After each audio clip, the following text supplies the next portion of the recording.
Assalamualaikum warahmatullahi wabarakatuh. Kami dari kelompok 2 pada pertemuan ketiga ini ingin membahas materi ketiga dengan tema mazhab ekonomi klasik. Sebelum kami memulai presentasi kami, izinkan kami untuk memperkenalkan diri kami masing-masing. Perkenalkan, nama saya Wiyanda Yefrita Astani dengan NPM 2022-14500-355. Nama saya Muhammad Reza Bila Nugraha dengan nomor NPM 2022-145000360. Nama saya Rizka Novianti dengan NPM 2022-14500-380. Nama saya Muhammad William Setiaputra dengan NPM 2022-14500-398. Nama saya Muhammad Fadli Permana dengan NPM 2022-1450-2218.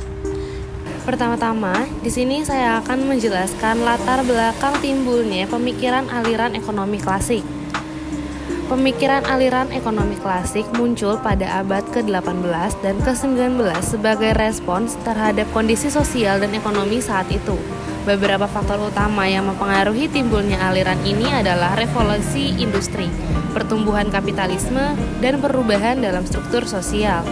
Para tokoh ulama dari aliran ekonomi klasik termasuk Adam Smith, David Ricardo, dan John Stuart Mill, mereka berpendapat bahwa pasar bebas dengan campur tangan pemerintah yang minimal dapat menghasilkan pertumbuhan ekonomi yang berkelanjutan dan kesejahteraan masyarakat secara keseluruhan.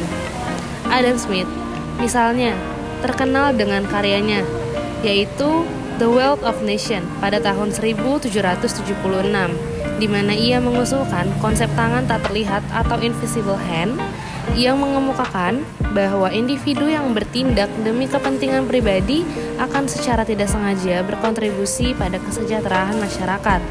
Dengan demikian, aliran ekonomi klasik menjadi dasar bagi banyak teori ekonomi modern, meskipun telah mengalami berbagai kritik dan modifikasi seiring berjalannya waktu. Tokoh-tokoh aliran klasik pertama itu ada Adam Smith, karya yang terkenalnya The Wealth of Nations tahun 1776. Kontribusi utamanya itu konsep tangan tak terlihat, yaitu gagasan bahwa individu yang bertindak demi kepentingan pribadi akan secara tidak sengaja berkontribusi pada kesejahteraan masyarakat. Yang kedua ada David Ricardo, karya yang terkenal adalah Principles of Political Economy and Taxation tahun 1817. Kontribusi utamanya yaitu teori nilai kerja dan hukum nilai surplus, teori komparatif keunggulan. Yang ketiga ada John Stuart Mill, karya yang terkenal yaitu Principles of Political Economy pada tahun 1848. Kontribusi utamanya itu memperluas teori ekonomi klasik dengan mengintegrasikan elemen-elemen utilitarianisme dan membahas isu-isu sosial dan politik. Yang keempat ada Thomas Malthus, karya yang terkenal An Essay on the Principle of Population tahun 1798. Kontribusi utama yaitu teori populasi Malthusian yang menyatakan bahwa pertumbuhan populasi akan cenderung melebihi pertumbuhan sumber daya, yang menyebabkan tekanan pada sumber daya dan standar hidup. Yang kelima ada Jean Baptiste Say, karya yang terkenal yaitu Treatise on Political Economy tahun 1803. Kontribusi utamanya itu hukum Say yang menyatakan bahwa penawaran menciptakan permintaan, dengan kata lain bahwa produksi dan konsumsi saling terkait. Yang keenam ada James Mill, karya yang terkenal yaitu Element of Political Economy pada tahun 1821. Kontribusi utama yaitu mengembangkan dan menyebarkan gagasan-gagasan ekonomi klasik, terutama dari Adam Smith. Ini adalah beberapa tokoh utama dari aliran ekonomi klasik. Setiap tokoh memiliki pandangan dan kontribusinya terhadap teori ekonomi klasik. Di sini saya akan melanjutkan slide kelima tentang memahami perkembangan pemikiran aliran ekonomi klasik pra hingga pasca Adam Smith. Perkembangan pemikiran aliran ekonomi klasik dari periode pra Adam Smith hingga pasca Adam Smith. Sebelum munculnya gerakan sosialisme, mencakup beberapa tahap penting. Yang pertama, pra Adam Smith. Sebelum Adam Smith, pemikiran ekonomi cenderung bersifat merkantilis dan terpusat pada kekayaan nasional. Fokus utama adalah akumulasi kekayaan, proteksionisme, dan pengaruh negara dalam ekonomi. Kedua, Adam Smith tahun 1723 sampai 1790. Karya terkenalnya The Wealth of Nations tahun 1776. Kontribusi utamanya dikenal sebagai Bapak Ekonomi Klasik. Adam Smith mempopulerkan gagasan pasar bebas dan campur tangan pemerintah yang minimal. Konsep tangan tak terlihat menjadi landasan teori ekonomi pasar bebas. Yang ketiga, David Ricardo tahun 1772 sampai 1823. Karya terkenalnya Principles of Political Economy and Taxation tahun 1817.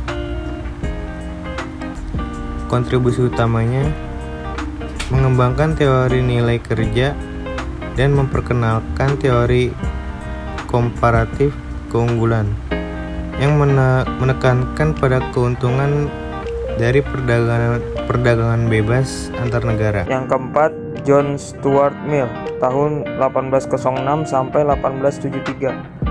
Karyanya yang terkenal yaitu Principles of Political Economy tahun 1848. Kontribusi utama memperluas teori ekonomi klasik dengan memasukkan elemen utilitarianisme.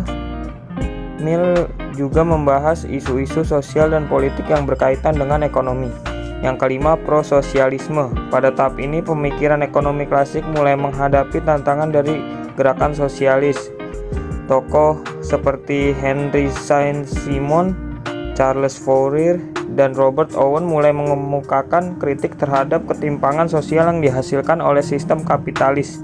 Yang keenam, John Maynard Keynes tahun 1883 sampai 1946. Meskipun Keynes bukanlah bagian dari aliran ekonomi klasik, kontribusinya sangat signifikan dalam karyanya, yaitu The General Theory of Employment, Interest and Money tahun 1936. Keynes mengembangkan teori ekonomi makro modern yang menekankan pentingnya intervensi pemerintah dalam mengatasi depresi ekonomi. Pemikiran ekonomi klasik berfokus pada pasar bebas, individualisme, dan keuntungan pribadi. Namun seiring berjalannya waktu, pemikiran ini mulai dihadapkan pada tantangan dari kritik yang mengarah pada pengembangan teori ekonomi yang lebih maju dan beragam. Manfaat praktis. Mazhab ekonomi klasik memberikan sejumlah manfaat praktis, terutama dalam kebijakan ekonomi dan analisis pasar. Beberapa manfaat meliputi: yang pertama ada pemahaman dasar ekonomi. Mazhab ekonomi klasik menyediakan landasan konseptual untuk memahami bagaimana pasar bekerja, konsep penawaran dan permintaan, serta mekanisme harga. Yang kedua ada pentingnya pasar bebas. Mazhab ini mengadvokasi pasar bebas dan minimnya intervensi pemerintah. Hal ini dianggap mampu meningkatkan efisiensi ekonomi dan memberikan insentif bagi inovasi. Adanya manfaat teoritis. Mazhab ekonomi klasik yang dipimpin oleh tokoh-tokoh seperti Adam Smith, David Ricardo, dan John Stuart Mill memberikan berbagai manfaat teoritis bagi pemahaman ekonomi. Ada beberapa di antaranya. Yang pertama ada pasar bebas. Mazhab ekonomi klasik mempromosikan ide pasar bebas dan persaingan bebas sebagai mekanisme terbaik untuk mengalokasinya sumber daya. Mereka percaya bahwa pasar bebas akan menghasilkan alokasi sumber daya yang efisien. Yang kedua ada hukum-hukum ekonomi. Konsep-konsep seperti hukum penawaran dan permintaan serta hukum tingkat laba menunjukkan bagaimana interaksi antara penawaran dan permintaan mempengaruhi harga dan alokasi sumber daya. Yang ketiga ada teori nilai dan distribusi. Mazhab ekonomi klasik menyediakan teori nilai kerja, labor theory of value. Yang ketiga ada teori nilai dan distribusi. Mazhab ekonomi klasik menyediakan teori nilai kerja yang menjelaskan bagaimana nilai ekonomi tersebut melalui upaya produktif. Mereka juga memberikan pemahaman tentang distribusi pendapatan dalam masyarakat. Yang terakhir ada pengaruh pemerintah. Mazhab klasik menekankan pentingnya intervensi pemerintah yang terbatas dalam ekonomi. Mereka lebih cenderung mendukung peran pemerintah dalam mempertahankan keamanan dan keadilan daripada campur tangan aktif dalam aktivitas ekonomi. Terima kasih, sekian presentasi dari kelompok kami. Mohon maaf jika ada kata-kata yang kurang berkenan.